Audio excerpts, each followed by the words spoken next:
안녕하세요. 투자하는 김상사입니다. 오늘은 청약통장에 대해서 간단하게 이야기를 해볼게요. 저도 청약통장에 가입을 했었고 1주택일 때까지 청약을 넣어봤어요. 가점은 제가 사실 없다고 보시면 되고 추첨제로 넣었는데 넣는 것마다 100대 1 이상의 경쟁률이 나와서 광탈했죠. 당첨 확률 1%인데 되기가 힘들잖아요. 그리고 2주택이 된 다음부터는 청약통장을 그냥 해지했어요. 일단 청약통장은 무조건 만드세요. 그리고 월 10만원씩 무조건 납입을 해야죠. 하지만 청약통장을 만들었다고 청약만 생각하면 또 안 돼요. 그냥 청약이라는 한 가지 수단을 열어두는 것 뿐이죠. 사실 청약으로 돈을 번다는 게 상당히 힘들어요. 뉴스에서 보면 시세가 8억 정도 하는 지역에 반값 아파트 4억에 분양한다는 기사가 나오면 관심이 정말 많죠.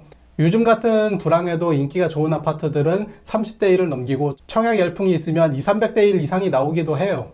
일단 가점으로 당첨되려면 15년 이상 납입을 해야 되고 무주택 기간도 15년 이상 끌고 가야 되죠. 청약통장은 성인부터 계산되지만 무주택 기간은 미혼일 경우 30세부터 계산이 되죠. 요즘 결혼 연령을 생각하면 40대 중반은 돼야 만점이 돼요. 마지막으로 부양가족.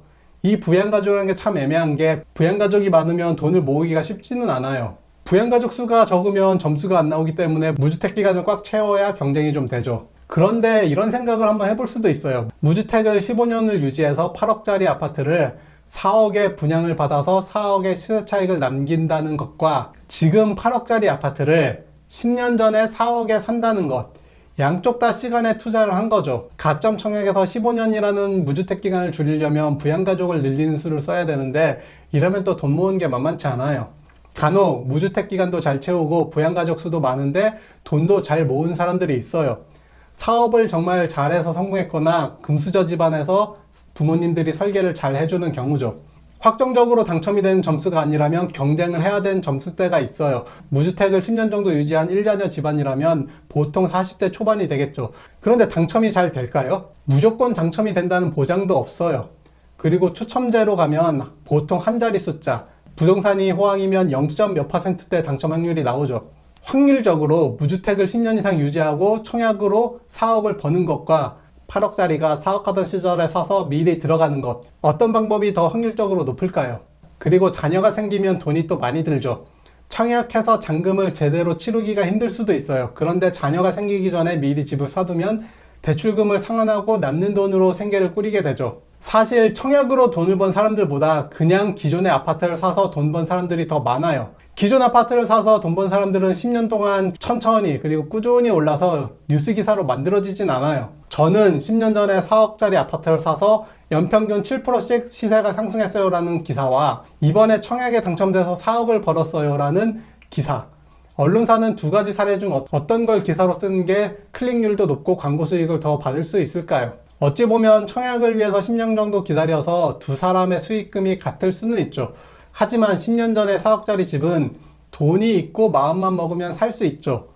지금 8억짜리를 4억에 청약받는 건 돈이 있다고 해도 당첨된다는 보장이 없어요. 그리고 이런 반값 아파트들은 정말 많은 규제가 있어요.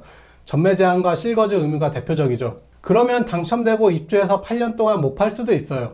최근에 전매 제한도 많이 완화됐고 실거주 의무도 폐지하려고 하는데 이런 분위기 속에서는 반값 아파트는 사실 없고 제값에 분양하는 아파트들이 많죠.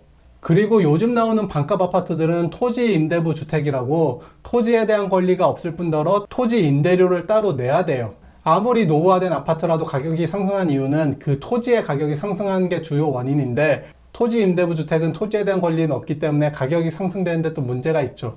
주변에 둘러보면 청약으로 돈 번 사람과 그냥 아파트를 사서 돈을 번 사람, 누가 많은지 한번 생각을 해보세요.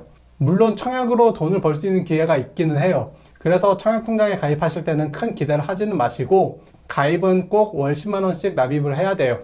1순위 추첨제로 넣을 수 있는 아파트들 중에 1주택자까지 넣을 수 있는 아파트들이 나오니까요.